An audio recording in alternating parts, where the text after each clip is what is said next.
Bonjour à tous, et bien je suis heureux.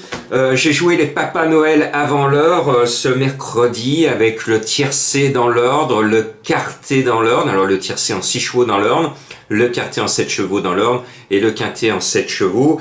J'avais trouvé le 9 et je vous l'avais donné de façon gratuite et j'avais expliqué, je vais vous le donner en primeur, comment j'avais trouvé le 9 qui était avant-dernier du pronostic de la presse et l'un des moins cités de la presse. Parce qu'il fallait lire les conditions de la course et j'avais pris ma loupe, c'est écrit en tout petit.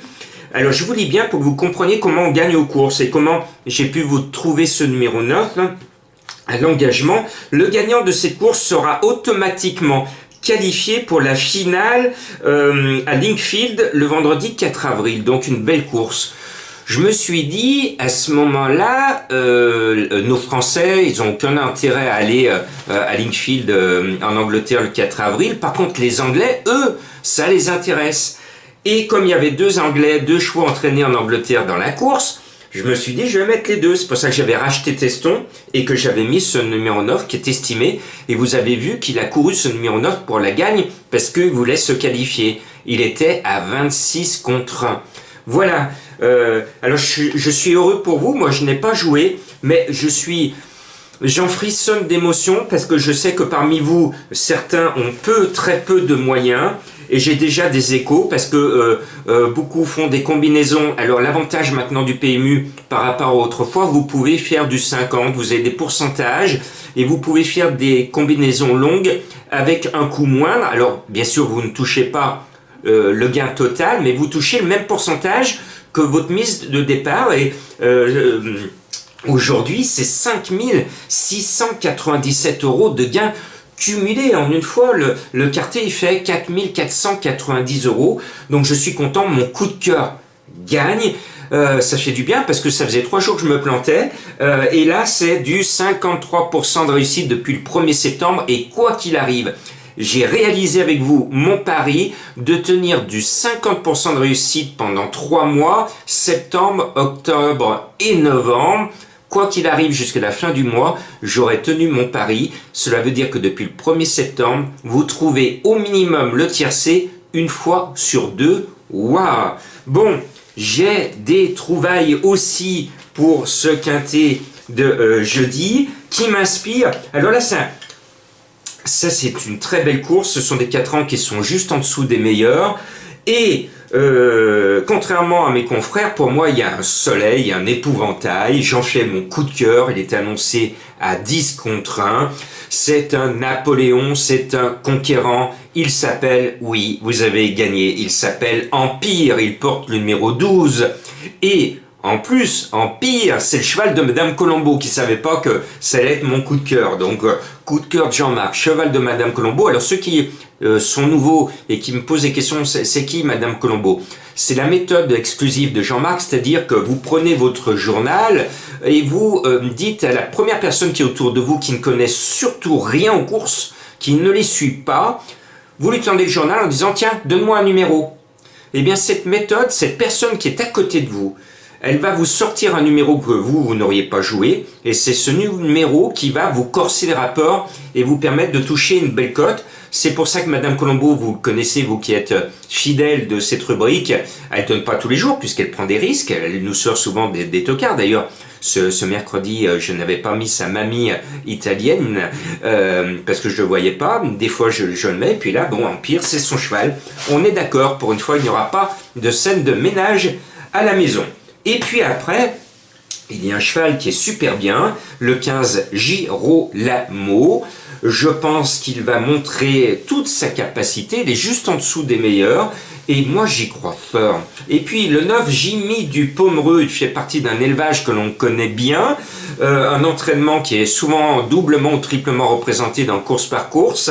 Et bien voilà, je pense qu'il est bien actuellement et qu'il devrait justifier l'estime de son entourage. Et puis, vous le savez, pour ceux qui sont fidèles, par moment, j'ai une petite voix, une petite inspiration à la lecture des partants. Et paf, quand j'ai découvert les partants, il y en a un, ça a été une lumière tout de suite. C'est Eric the Hill, le numéro 2.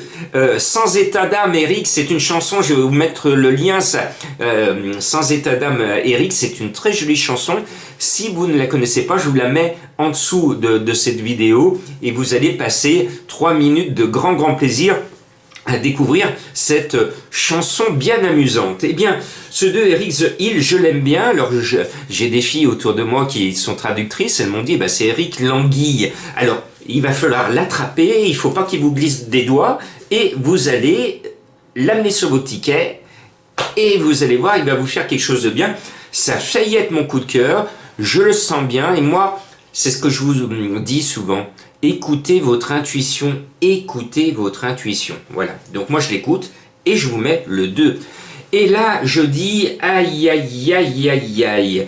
Il y a un énorme favori douteux, c'est Aramis Barre, le numéro 10. Je tire la sonnette d'alarme. D'ailleurs, quand les mousquetaires sont à la caverne et qu'ils sont au comptoir, bien c'est pas bon signe parce que pas de modération à l'époque des mousquetaires du roi. Aramis, eh bien Aramis, il conjugue tous les défauts.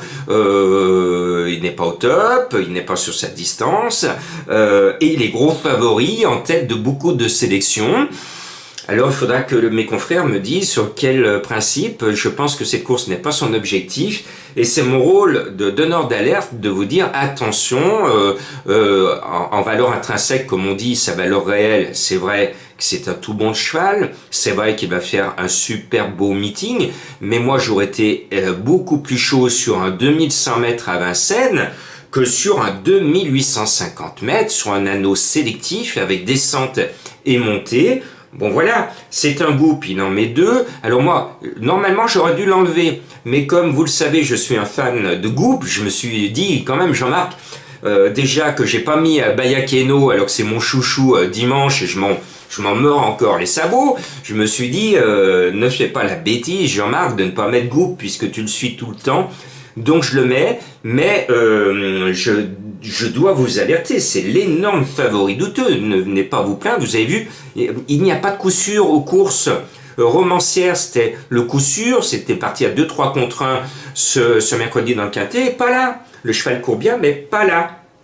Donc le 10, je me dois de vous dire attention, vous allez droit dans le mur. Alors peut-être qu'il sera là, peut-être que mes confrères auront raison, mais je demande à voir quand même. Et puis le 14, All Wise As, c'est un as de trèfle, il est bien engagé, c'est Gélormini qui est tout heureux en ce moment, et le cheval est aussi à l'aise au trot monté qu'à l'attelé, ça veut dire qu'il est très maniable, l'engagement est bon, et bien je pense qu'il devrait se retrouver à l'arrivée. Et puis, la difficulté vient encore une fois de notre ami Jean-Michel Bazir. Il nous en met 3 dans la course, alors qu'est-ce qu'on va faire des 3 mousquetaires de JMB? Alors j'en ai enlevé un, j'ai pas pu mettre le deuxième, et j'en garde un sur mon ticket, et je me dis que mathématiquement, théoriquement, le meilleur des Bazirs, c'est forcément le plus riche, ou la plus riche, c'est le 16 Galiléa Monnaie. J'espère qu'elle va nous faire toucher beaucoup de monnaie. Elle est annoncée à 17 contre 1, c'est très bien. Et j'ai un internaute qui m'a dit, Jean-Marc, mais surveille bien, quand Bazir, monsieur, vous avez raison, quand Bazir il est à 3-4 contre 1, il n'est pas là, mais quand le Bazir il est à une cote supérieure, il est très souvent là. Et ça s'est vu il n'y a pas si longtemps. Donc là, c'est du 17 contre 1. Du Bazir à 17 contre 1, c'est bon à prendre. De toute façon, s'il en met 3, c'est qu'il a quand même envie que l'un des 3 finisse dans les 5. Sinon, on ne met pas 3 chevaux dans le camion, même si les autres se préparent pour d'autres compétitions. Et puis après, j'ai longuement hésité. Et puis, je suis obligé de mettre Gemme de Busset, parce que j'adore l'élevage de Busset, que je suis depuis que je suis tout petit. Le 13, Gemme de Busset, va bien. Sa dernière course est propre. Précédemment, le cheval avait beaucoup déçu, mais je pense qu'il a été mis dans du coton pour ce meeting d'hiver. L'animal est sur la montante. J'estime, alors c'est pas un soleil, mais j'estime qu'il est en mesure. Il nous donne quelques garanties pour au moins, finir dans les 5 premiers. J'aime Voilà, heureux d'avoir joué les Pères Noël, et pourvu que ça dure, comme disait Napoléon, la maman de Napoléon, et cela tombe bien, c'est Empire qu'il faut jouer.